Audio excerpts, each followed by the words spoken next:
صدر سب کا پاکستان اپنے صحافی برادری کو، صحافی برادری کو، صحافت سے کرنے والوں کو اس پریس کلب میں خوش آمدید کرتا ہوں۔ میں اپنی بات بعد میں کروں گا، پہلے اپنے ملک کی بات کروں گا، اپنے پاکستان کی بات کروں گا، اپنے کشمیر کی بات کروں گا۔ میں سمجھتا ہوں کہ ہمیں جب بھی کوئی بات شروع کرنی ہے تو اپنے ملک سے شروع کرنی ہے، اور اس ملک کو جنہوں نے بنایا، جنہوں نے اس کو بنانے میں اپنی قربانیاں دی، عزت و آبرو نچھاور دی، اور جو اپنی اس ملک کی بقا کے لیے کام کر رہے ہیں، میں ان کو خراج تحسین پیش کرتا ہوں۔ اور اس کے ساتھ ساتھ کشمیر جو کہ ہمارے اسی ملک کا ایک حصہ ہے، وہاں بھی جو لوگ اشرو سے قربانیاں دے رہے ہیں، ہم ان قربانیوں کو ہمیں یاد بھی ہیں، اور ہم انہیں بھی خراج عقیدت پیش کرتے ہیں، اور ہم انہیں یہ بتا دینا چاہتے ہیں کہ آپ کی قربانیاں ضائع نہیں جائیں گی۔ وہ وقت آئے گا جب آزادی کا سلسلہ شروع ہوگا اور کشمیریوں کے پاس آ جائے گا۔ اس کے ساتھ ساتھ میں اپنے اس پڑوسی کو، بھارت کو، جو کہ اشرو سے ہمارے اس کشمیر پر جس نے جبرن قبضہ کر رکھا ہے، میں اسے بتا دینا چاہتا ہوں اسلام آباد پریس کلب سے، اس پلیٹ فارم سے، کہ تم نے بین الاقوامی طاقتوں کی آشیرواد سے جو کھیل شروع کر رکھا ہے، یہ کھیل زیادہ دن چلنے والا نہیں ہے۔ تمہیں آج افغانستان سے نکلنا پڑا ہے، تمہیں کل کشمیر سے بھی نکلنا پڑے گا۔ وہ وقت زیادہ دور نہیں جب تمہارے منہ پر قالین لگے گی، اور تمہارے لیے کشمیر کو پر قبضہ رکھنا تو بہت دور کی بات ہے، تمہیں اپنے ملک پر قبضہ کرنا بھی تمہارے لیے مشکل ہو جائے گا۔ لہٰذا میں تمہیں بتا دینا چاہتا ہوں کہ تم نوشتہ دیوار پڑھو،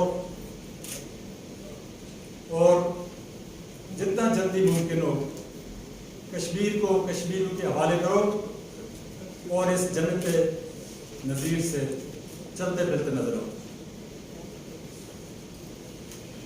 میرے بھائیوں، ہم نے یہ کانفرنس اس لیے منعقد کی ہے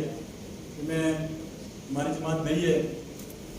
اس طرح سے بھی نئی نہیں ہے، 2 سال ہو گئے اس کو بنے ہوئے، لیکن آپ کو پتہ ہے جو وبا ہے اس نے اس کو ابھی تک نیا ہی رکھا ہے، ابھی تک یہ پرانی نہیں ہوئی۔ تو بہرحال یہ کہ اب پھر دوبارہ سے یہ سلسلہ شروع ہو رہا ہے، تو ہم نے آپ کو اس لیے بنایا کہ ہم نے بلایا کہ ہم نے یہ سیاسی جماعت بنائی ہے، ہم نے اس کا نام رکھا ہے سب کا پاکستان۔ اور اس جماعت کو بنانے کا اور اس کا نام سب کا پاکستان رکھنے کے پیچھے ہمارا ایک مقصد ہے۔ جی دیکھیں جی، مجھے میں آپ میرا اپنا شکایت ہے نیچرل، تو تھینک یو ویری مچ، آپ چلیں اسی طرح سے۔ تو مقصد پہ تھی سر، ہاں یہ کچھ نہیں ہوگا مجھ سے جی، میں سیاسی جماعت بنانے کا مقصد پہ جی میں اس کا بات تو ناراض نہیں ہونا۔ تو وہ یہ ہوا کہ یہ جو ہم نے سیاسی جماعت بنائی، ہم نے اس کا نام رکھا سب کا پاکستان۔ تو یہ جماعت بنانے کا ہمارا مقصد ہے کہ آپ سب کو اس بات کا اچھی طرح سے علم ہے کہ پاکستان 24 کروڑ وہاں پر مسلم ایک ملک ہے، لیکن آپ سب ادھر جتنے بھی موجود ہیں اس بات سے مکمل ایگری کریں گے کہ ایکچولی پریکٹیکلی یہ صرف 2 سے 3 کروڑ کا مشتمل مراعات یافتہ افراد اور مخصوص طبقات کا پاکستان ہے۔ یہ 2، 3 اور 4 محلے کے چھوٹے چھوٹے ڈربن مکانوں میں رہنے والوں کا پاکستان نہیں ہے۔ یہ کثیر منزلہ تانگ و تاریخ فلیٹوں میں رہنے والوں کا پاکستان نہیں ہے۔ یہ کچی آبادی کے جھونپڑوں اور جھگیوں میں رہنے والوں کا پاکستان نہیں ہے۔ یہ بنیادی ضروریات سے محروم دور دراز کے دیہاتوں میں رہنے والوں کا پاکستان نہیں ہے۔ یہ رات کو فٹ پاتھوں پر رہنے والوں اور رات کو وہیں پر سونے والوں کا پاکستان نہیں ہے۔ اور ہم نکلے اس عزم کے ساتھ کہ ہم بنانا چاہتے ہیں اس پاک دھرتی کو صحیح معنوں میں 24 کروڑ عوام کا پاکستان،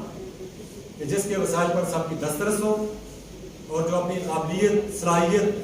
اور محنت و مشقت کی بنیاد پر ان وسائل سے مساوی طور پر استفادہ کر کے اپنے لیے ایک بہتر روزگار، اپنے گھر والوں کے لیے مناسب اور کشادہ رہائش، آنے جانے کے لیے ایک چھوٹی سی گاڑی، صحت کی مکمل اور تعلیم کی زیادہ سے زیادہ سہولتیں حاصل کر سکیں۔ یہ ہمارا مقصد ہے، اسی لیے ہم نے اس کا نام رکھا ہے سب کا پاکستان۔ اور اگر ہم اپنے اس پارٹی کے جو بھی پروگرام ہیں اس کو کسی ایک جملے میں اگر ہم سمجھ سکیں تو سب کا پاکستان سے مراد ہماری بنتی ہے سب کے لیے ایک جیسا اور بہتر پاکستان۔ تو یہ جناب ہمارا یہ جماعت کا تعارف ہے۔ اب جو ہے ہر جماعت جو ہے وہ کہتی ہے کہ ہم یہ کریں گے وہ کریں گے، لیکن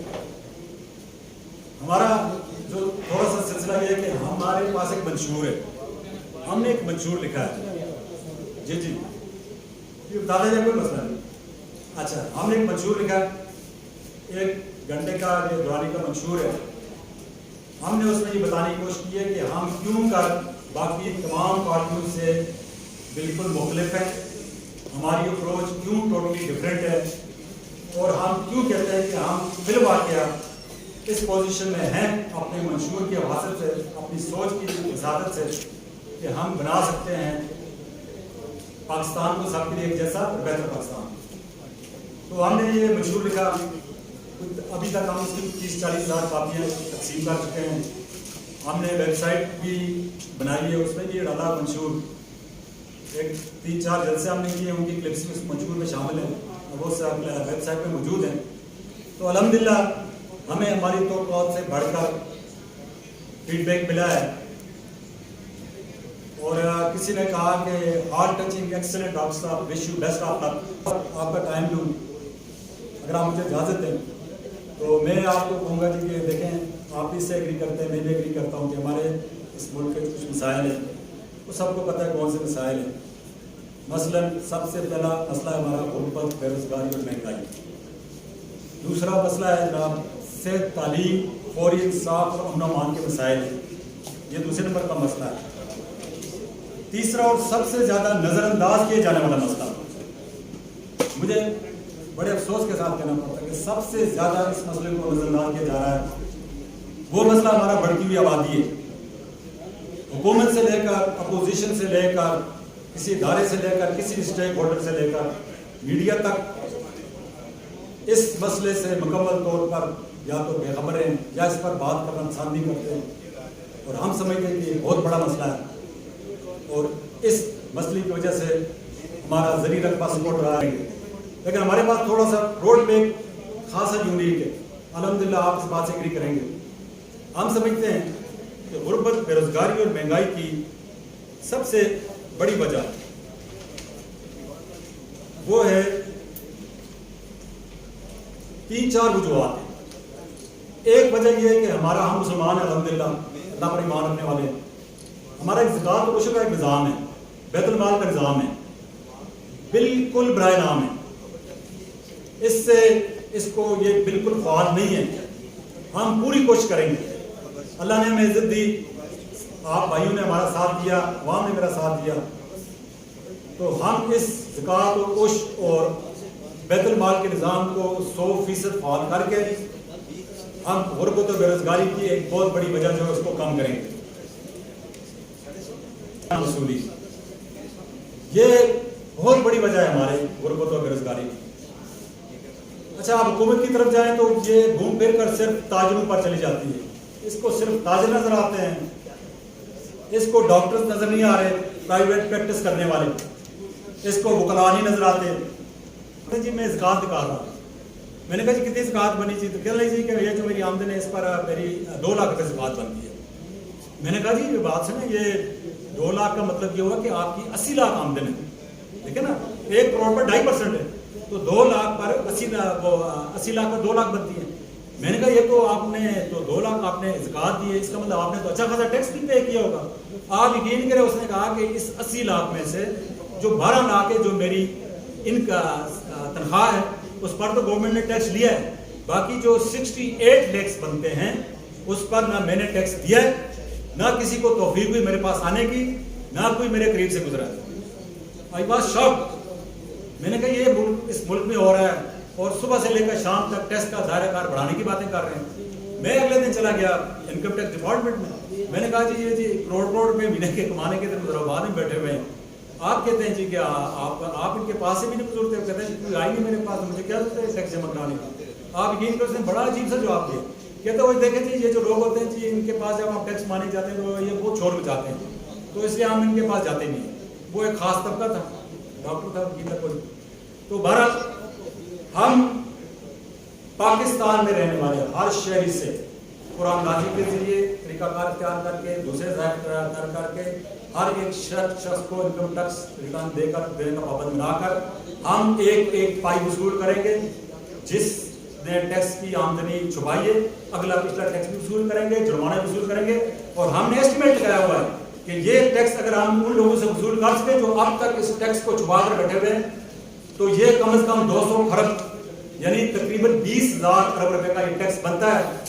جو ہم وصول کریں گے، اور ہم نے اس کا طریقہ کار آپ کو بتا دیا۔ تو ایک بڑی وجہ یہ، دوسری بڑی وجہ یہ ہے کہ ٹیکس میں استثناء اور رعایت ہے۔ ٹیکس آمدن تو آمدن ہے، میری آمدن ہے، آپ کے سامنے بیٹھے ہوئے کسی کی آمدن ہے، تو آمدنی پر یہ کیوں ہے کہ کسی کو آپ نے حاصل کر سکیں؟ یہ ہمارا پروگرام ہے، اور انشاءاللہ ہم اس پروگرام پر عمل کرنے نکلے ہیں، اور انشاءاللہ ہم اس ایسی جگہ بھی پہنچ جائیں گے اور اس پروگرام پر عمل بھی کریں گے۔ یہ جناب تھوڑی سی ٹیکس کی بات ہو رہی تھی۔ اب جناب آگے جو بات ہے وہ بھی جناب چھوٹے چھوٹے اور مسئلے ہیں۔ اب جناب یہ آ گیا جی ڈاکٹروں میں ریٹائرڈ ہوں، تو ہم نے میں نے یہ چیز جج کی ہے کہ صحت کے محکمہ صحت کا سب سے بڑا مسئلہ سرکاری ڈاکٹرز کی پرائیویٹ پریکٹس ہے۔ یہ ایک ایسا ناسور ہے جو سرکاری صحت کے ماتھے پر چپکا ہوا ہے اور اس کو کاٹ کر نہیں پھینکا جا رہا، جس کی وجہ سے سارا صحت کا نظام گرم بھرم ہو کر رہ گیا ہے۔ ڈاکٹر کی